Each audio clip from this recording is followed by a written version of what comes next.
It's 2 a.m. and I can't fall asleep, 'cause I'm not tired.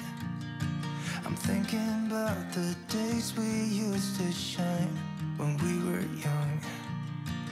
I told you that we should... Hello tout le monde, j'espère que vous allez bien. Aujourd'hui, on va préparer ensemble un apéro dînatoire spécial été. Je vais vous proposer des idées de recettes simples, rapides, équilibrées et surtout petit budget. Tout est de saison avec beaucoup de couleurs, des légumes, des fruits. Et le top, c'est que vous allez pouvoir quasiment tout préparer en avance pour profiter de vos invités. Du coup, c'est parti, on passe en cuisine. Si ça vous plaît, n'hésitez pas à vous abonner si vous voulez soutenir la chaîne, partager les vidéos, commenter, liker, etc. Et on est parti. Aujourd'hui, je collabore avec l'application Joe, dont je vous ai déjà parlé 2 fois. Celles qui l'ont essayé l'ont adoptée depuis. C'est une application qui permet d'organiser facilement ses repas, faire ses courses en quelques clics. Du coup, vous gagnez du temps. Niveau charge mentale, ça l'allège aussi. Vous allez pouvoir cuisiner des recettes fraîches, faciles, rapides à faire pour toute la famille. Ça va vous permettre aussi de faire pas mal d'économies. Moi, je trouve que c'était vraiment intéressant niveau budget courses. Je l'ai réduit grâce à l'utilisation de l'application justement. Je précise que c'est une application qui est 100% gratuite. Là, c'est vraiment l'idéal pour profiter d'un été serein, sans pression, tout en mangeant bien. Des recettes aussi gourmandes, équilibrées, il y en a vraiment pour tous les goûts. Donc vous aurez plus de temps pour profiter de la plage et vous passerez moins de temps à culpabiliser pour le summer body, parce que je vous dis qu'il y a des recettes équilibrées qui sont vraiment gourmandes à la fois et très bonnes. Des recettes de saison, protéinées, saines. Et vous allez voir, Joe, ça simplifie vraiment tout. Donc dans un premier temps, vous allez choisir vos recettes sur l'application. Ça donne énormément d'idées. Là, on n'a plus de panne d'inspiration.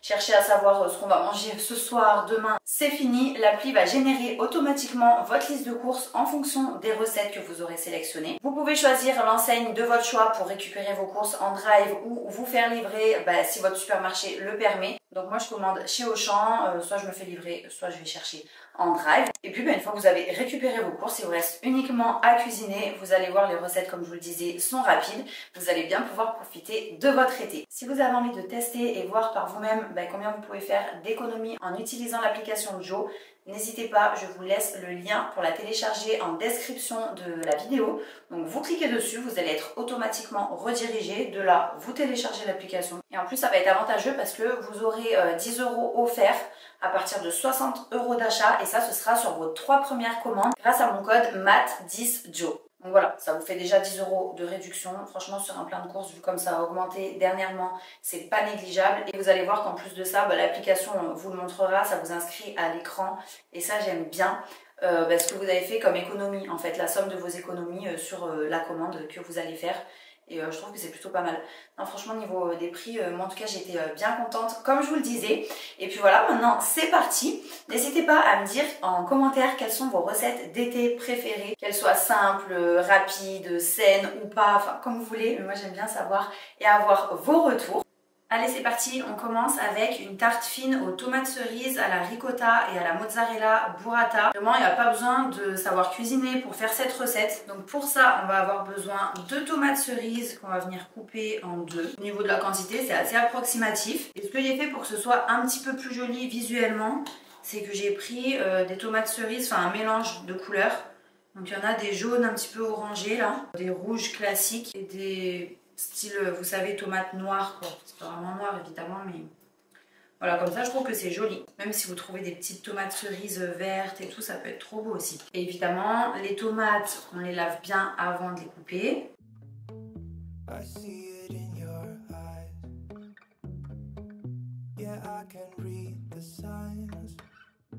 Ensuite, on étale une pâte feuilletée sur la plaque du four. Je vous le dis à chaque fois, je vous conseille vraiment d'acheter la pâte feuilletée chez Picard.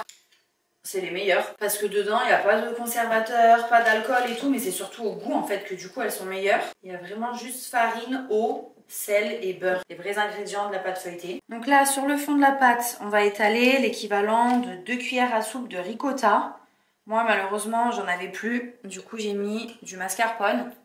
Mais je vous conseille de faire avec de la ricotta, c'est quand même mieux. Maintenant, on va déposer les tomates cerises un petit peu partout. Et en gros, niveau quantité, j'ai mis à peu près entre 400 et 500 grammes de tomates. Ensuite, on va ramener le bord tout petit peu comme ça sur lui-même. Ensuite, sur le dessus, on répartit un petit peu partout du sel. Après, je mets un petit mélange aussi d'épices à l'italienne. Faut pas en mettre trop non plus. Ça, c'est des restes de sachets Hello Fresh que j'avais encore dans le placard. Mais après, vous pouvez trouver dans les pots en verre au rayon des épices un mélange à l'italienne et vous mettez sur le dessus. Ensuite, on passera au four à 180 degrés, je pense à peu près 20-25 minutes. Et à la sortie du four, on viendra mettre un filet d'huile d'olive et du poivre. Donc ça, ce sera après. Plus la burrata, du basilic et tout. Mais bon, je vous montre après.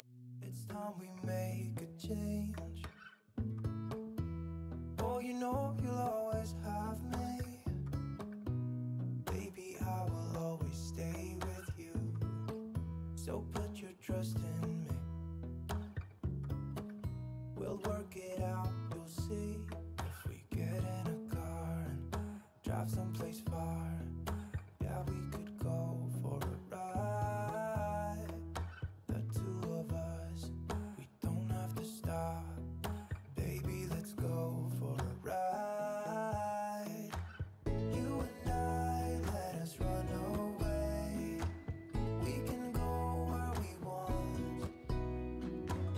I'll have your back if you'll have mine. You and I. Bon, j'ai fait une petite pause et là je reprends. On va préparer des panna cotta à la vanille. Et dessus, je vais mettre un petit peu de framboise écrasée et de fraises, vraiment en tout petits morceaux. En sachant que vous allez voir, les framboises, en fait, je vais les utiliser aussi pour une autre recette. Donc là, j'ai pas pris des framboises fraîches, il me fallait des framboises surgelées.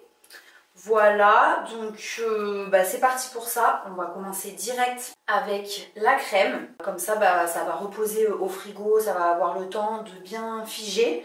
En sachant que si vous voulez un côté un petit peu plus léger, moi je vais utiliser de la crème entière, donc à 30% fluide. Si vous voulez un côté un petit peu plus léger, vous pouvez prendre de la crème allégée, il faut qu'elle soit fluide quoi, liquide, pas semi-épaisse.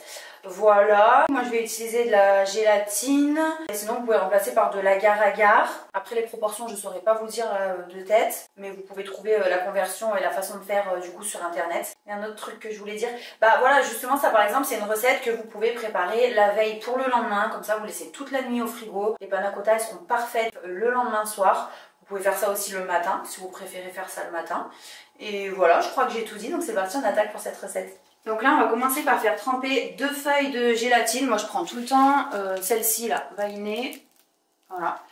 On les fait tremper dans un bol rempli d'eau froide.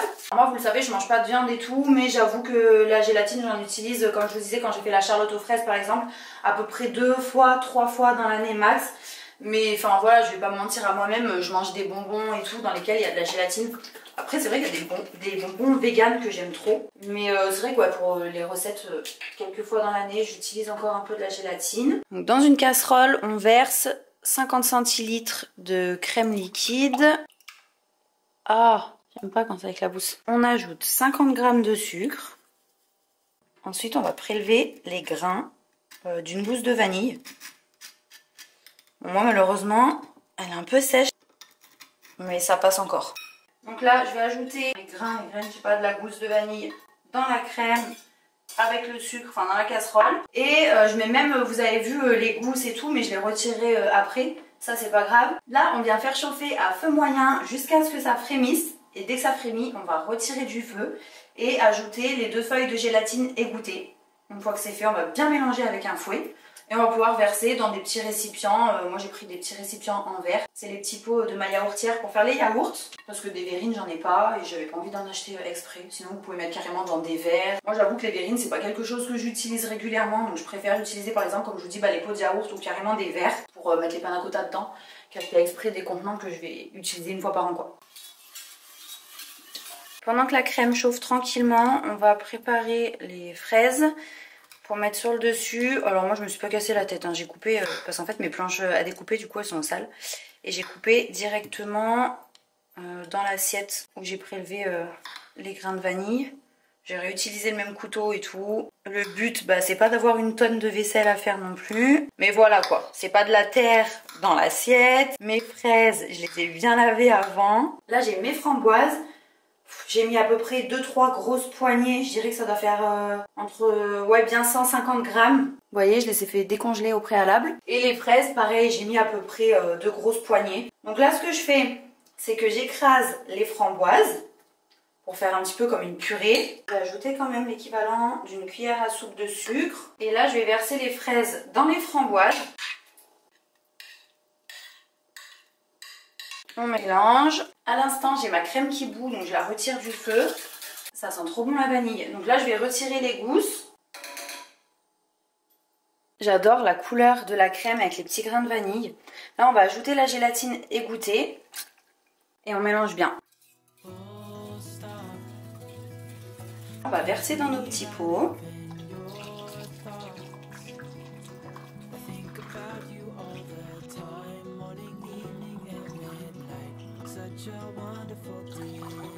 Dans la recette de base, il disait que c'est pour 6 personnes.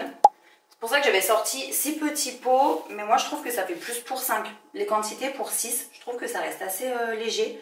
Sachant que les pots, il ne faut pas les remplir jusqu'en haut. Parce qu'on va mettre notre mélange framboise-fraise par-dessus. Mais voilà, moi je trouve que pour 6, ça fait pas beaucoup en quantité quand même. Après là, dans le cadre d'un apéro dînatoire, les quantités elles restent assez légères, je trouve. Donc ça va bien, parce qu'en général on mange pas mal de petits trucs avant. Je pense que 5 pots c'est pas mal. Si vous voulez faire vraiment des portions de dessert individuelles et tout sur un repas classique, je dirais que c'est pour 4 personnes. Et si vous voulez faire des plus petits formats, un peu plus verrines et tout, dans ce cas vous pouvez en faire 6-7, vous voyez. Donc là ce qu'on va faire, c'est qu'on va laisser tiédir à température ambiante. Une fois que ça a tiédi un petit peu, je vais fermer avec les couvercles. Donc vous pouvez mettre du film alimentaire dessus, vous rajoutez une assiette par-dessus que ce soit fermé. Et on va mettre ça au frigo jusqu'à ce que ça ait bien refroidi, que ce soit bien froid. Comme ça la crème, elle aura figé. Et une fois qu'elle a figé, là on pourra verser dessus notre petit mélange de fraises et de framboises. Ça va être trop joli, ça va être trop bon aussi. Et vous verrez au moment de servir, ce qui est sympa, et moi ce que je vais faire, c'est que je vais mettre une petite feuille de menthe sur le dessus. Ça fait une petite touche verte qui est bien jolie je trouve. Donc ça ce sera plus tard, hein. Vous pouvez même le faire avant de servir, disposer le mélange fraise-framboise, c'est comme vous voulez. Moi je vais vous mettre ça directement là après au niveau du montage de la vidéo. Comme ça vous voyez directement le final de la recette à la suite. Et là, on va passer au deuxième dessert, toujours à base de framboises. Pour ça, donc je vous ai dit, il faut des framboises encore congelées. Et on va faire les petits, vous savez, les petites framboises enrobées de chocolat, là, les franui. Et en fait, moi, je vais les faire uniquement au chocolat blanc. Donc chez vous, vous pouvez faire soit chocolat blanc, chocolat au lait, chocolat noir.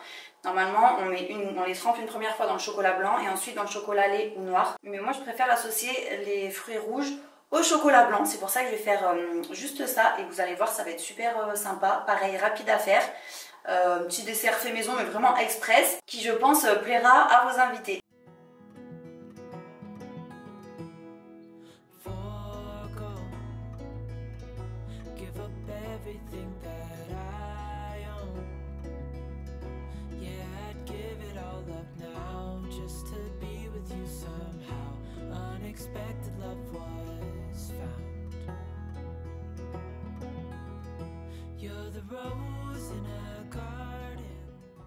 Du coup ici on a les framboises surgelées et là du chocolat blanc fondu. Donc il faut bien prendre du chocolat blanc spécial dessert. J'ai mis à peu près 280 grammes, un truc comme ça. En fait le truc c'est que ça va dépendre de la quantité en fait de framboises que vous allez vouloir faire. Plus vous voulez en faire beaucoup forcément, plus vous allez mettre de chocolat blanc. Donc on vient mettre la framboise dedans, je vais vous montrer de plus près, on la roule. Et après on va la déposer sur une assiette avec une feuille de papier sulfurisé. En fait, comme les framboises sont encore congelées, vous allez voir, ça, le chocolat fige tout de suite. Et pour le coup, si par la suite vous voulez tremper dans du chocolat noir ou du chocolat au lait, vous pouvez le faire rapidement en fait dans un autre bol quoi. Ceux-là, moi je vois, j'avais jamais testé avant. Je voulais tester depuis un moment, mais j'avais jamais testé de les faire maison. Mais là, vous voyez, la couche de chocolat, elle est déjà solide en fait. Donc là, c'est possible de tremper vite, directement, dès que c'est solidifié bien sûr, parce que sinon ça va mélanger les deux. Après, il faut être assez rapide parce que je trouve que les framboises, elles décongèlent assez vite. Enfin, surtout que là, il fait hyper chaud aujourd'hui. Vous pouvez faire petite quantité par petite quantité plutôt que de sortir toutes vos framboises du congélateur d'un seul coup, quoi. Et voilà, le chocolat blanc, il faut faire attention aussi quand vous le faites fondre parce que c'est assez sensible. Surtout ne pas rajouter de liquide dedans, d'eau ou de lait. Mais vraiment faire fondre très doucement au micro-ondes par tranche de 20 secondes. Pas trop le remuer non plus. Enfin, c'est vrai que le chocolat blanc, parfois, c'est pas toujours évident à faire fondre. Et c'est pour ça qu'il faut, dans tous les cas, prendre impérativement du chocolat blanc spécial dessert, quoi.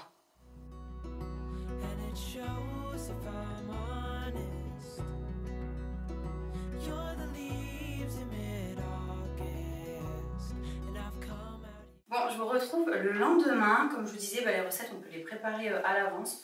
Vous pouvez très bien en préparer certaines la veille, d'autres le jour J. Et là, on va préparer pour commencer une pâte à graissin. Donc, en fait, c'est une pâte à base de levure boulangère. Donc il va falloir la laisser reposer pendant 1 heure. Donc là, on va préparer la pâte. Et pendant qu'elle repose, on va préparer du coup le houmous de pois chiches et les poivrons qu'on fera mariner par la suite, histoire d'optimiser notre temps, pas perdre de temps à cause du repos de la pâte. On va avoir besoin de 250 g de farine, du sel, un demi-sachet de levure boulangère, 12 centilitres d'eau. Et là, dans le petit ramequin, j'ai 5 centilitres d'huile d'olive. Donc là, je vais mettre la moitié du sachet de levure dans le saladier. À l'opposé, je vais mettre le sel. Le sel, c'est 5 grammes. Faut que je regarde ce que ça fait en termes de cuillère à café. J'ai la flemme de peser là. Bon, bah ça fait quoi? Une cuillère à café de sel, du coup. Et le sel, on va le mettre à l'opposé de la levure. Faut pas le mettre dessus. L'huile d'olive. Et pour l'eau, on va mettre à peu près les 3/4 de ce qu'il y a dans le verre. Donc ça fait à peu près 9 centilitres. Le reste, on réserve. Et là, on va venir pétrir à la main. Donc on va commencer lentement pendant 3 minutes. Et ensuite, on va accélérer pendant 2 minutes. Si la pâte est trop sèche, on ajoute un petit peu d'eau.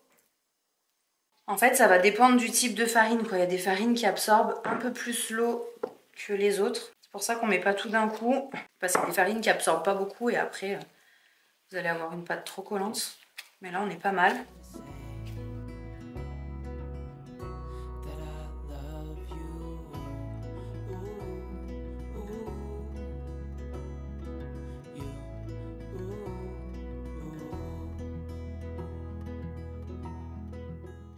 Et maintenant que la pâte est prête, on va filmer le saladier. Donc vous faites une boule, vous mettez dans le saladier.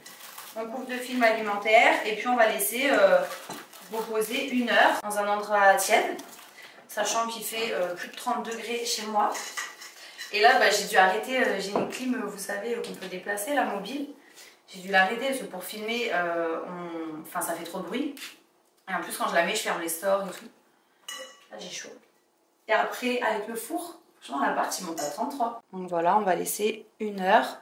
Ça va gonfler tranquillement. Et là, ce que je vais faire, en fait, j'ai envie de faire une partie des graissins aux olives noires. Vous pouvez faire aussi olives vertes si vous avez envie. Vous pouvez mettre des herbes de Provence dans la pâte. Ça peut être des morceaux de tomates séchées aussi. Et donc là, ouais, mais en fait, ce que je vais faire, c'est que je vais faire moitié graissin nature et moitié aux olives. Parce que les enfants, ils vont pas trop aimer avec les olives. Et moi, je préfère. En plus, ça fait un côté salé, j'aime trop tout ce qui est salé. Donc voilà, soit vous laissez la pâte nature, soit vous parfumez tout de la même façon. Dans ce cas, vous pouvez mettre dès le début de la recette, avec les autres ingrédients, dans le saladier avant de pétrir. Je vous dis vos petites herbes, vos petits morceaux de je ne sais quoi, ça peut être aussi du parmesan, etc. Et si comme moi, vous voulez faire une partie nature et une partie parfumée, on va ajouter les ingrédients à la fin, quoi.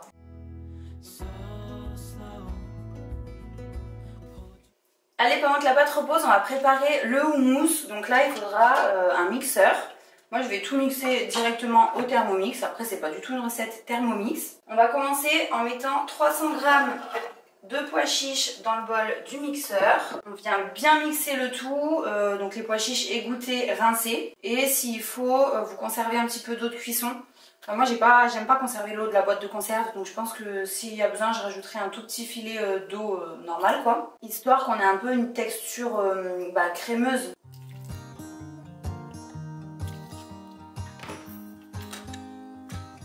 Ensuite, on va rajouter 3 cuillères à soupe de thym, donc de la purée de sésame. Moi, j'ai trouvé ça en magasin bio parce qu'à la base, je devais en prendre à Auchan, il n'y en avait pas. Il n'y en avait plus non plus à grands frais. Donc là, je mets 3 cuillères à soupe. Moi, c'est du semi-complet. Vous pouvez prendre du blanc aussi. On va ajouter aussi le jus d'un demi-citron. On ajoute aussi une gousse d'ail, une cuillère à café de sel, une cuillère à soupe de cumin.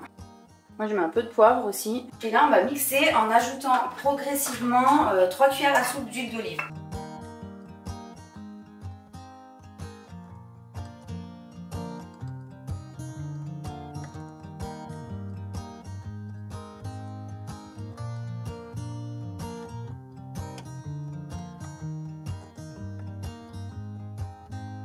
Ensuite, ce que je fais, c'est que je verse un petit filet d'huile d'olive sur le dessus.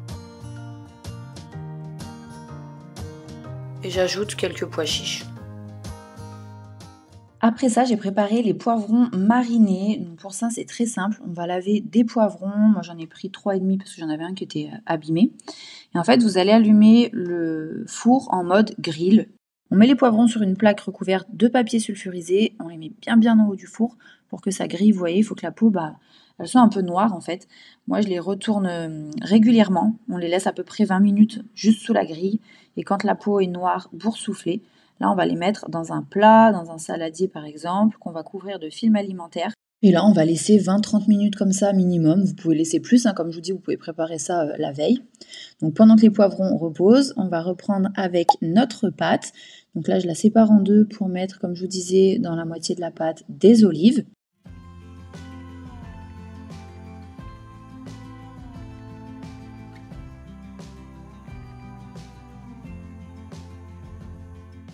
Ensuite, on va étaler la pâte en un rectangle et comme vous le voyez, on va replier sur lui-même de sorte à faire 3 épaisseurs.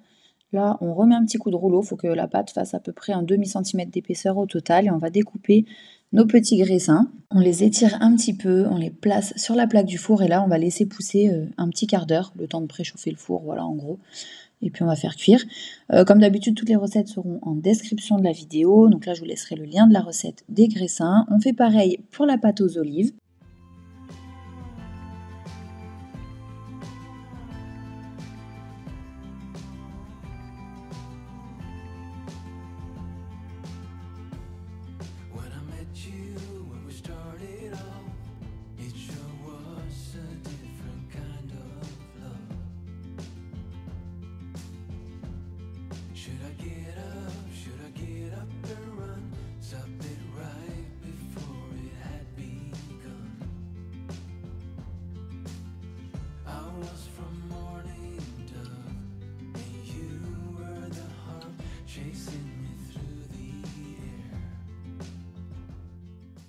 Et maintenant, on va pouvoir terminer avec nos poivrons. Pour ça, on prépare dans un petit saladier une marinade à base d'huile d'olive. Je crois qu'il y a 5 cuillères à soupe, 4-5.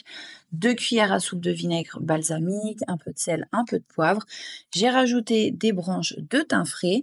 Et on va venir mettre les morceaux de poivrons qu'on aura préalablement épluchés. En fait, c'est pour ça qu'on les a bien fait griller aussi sous le four. Et après qu'on les a laissés reposer vraiment dans un récipient bien hermétique pour que la peau se décolle. Donc là, vous voyez, ils sont cuits, il n'y a plus de peau et on va bien mélanger le tout.